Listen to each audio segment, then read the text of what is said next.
তো বন্ধুরা, আপনারা কি কখনো ভেবেছেন আপনার খুব কাছের মানুষটি হুট করে বদলে কেন গেল? অথবা কেউ বেশি হাসলে তার মনের ভেতরে আসলে কি চলে? আমরা প্রতিদিন হাজারো মানুষের সাথে মিশি, কিন্তু কজনকেই বা আমরা চিনি? আজ মানুষের মুখোশ খোলার দিন। আজ জানবো এমন কিছু সাইকোলজিক্যাল ফ্যাক্ট যা আপনাকে মানুষ চিনতে সাহায্য করবে। তাই আর বেশি দেরি না করে শুরু করা যাক আজকের ভিডিও।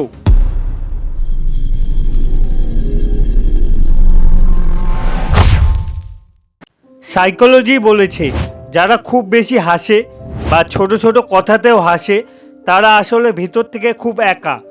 আবার যারা খুব অল্প কথা বলে কিন্তু যা বলে সোজা মনের গভীরে গিয়ে লাগে, তারা জীবনে কোনো ধাক্কা খেয়ে নিজেকে সামলে নিয়েছে।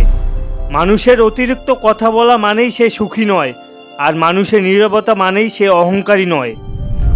মানুষের রাগ দেখে কখনো ভয় পাবেন না, বরং ভয় পান তার নীরবতাকে। কারণ রাগ হলো একটা অভিযোগ যা ঠিক করা যায়, কিন্তু নীরবতা হলো প্রস্থান যা আর ফেরানো যায় না।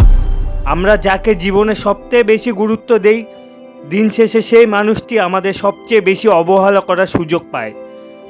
এটাকে সাইকোলজিতে বলা হয় ইমোশনাল ডিপেন্ডেন্সি।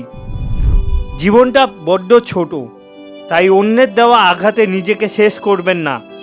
মনে রাখবেন, মানুষ আপনার সাথে ঠিক তেমন ব্যবহারই করবে যেমনটা তার নিজের ব্যক্তিত্ব।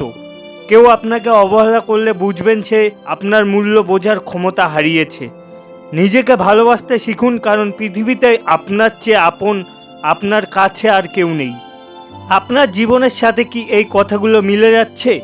আপনার মূল্যবান মতামত কমেন্টে জানান। ভিডিওটি ভালো লাগলে শেয়ার করুন আর আপনার প্রিয় মানুষটিকে ট্যাগ করুন। মানুষের মন ও চিন্তার জগৎ নিয়ে আরও জানতে সাবস্ক্রাইব করুন এখনই চিন্তার বক্স ইউটিউব চ্যানেল।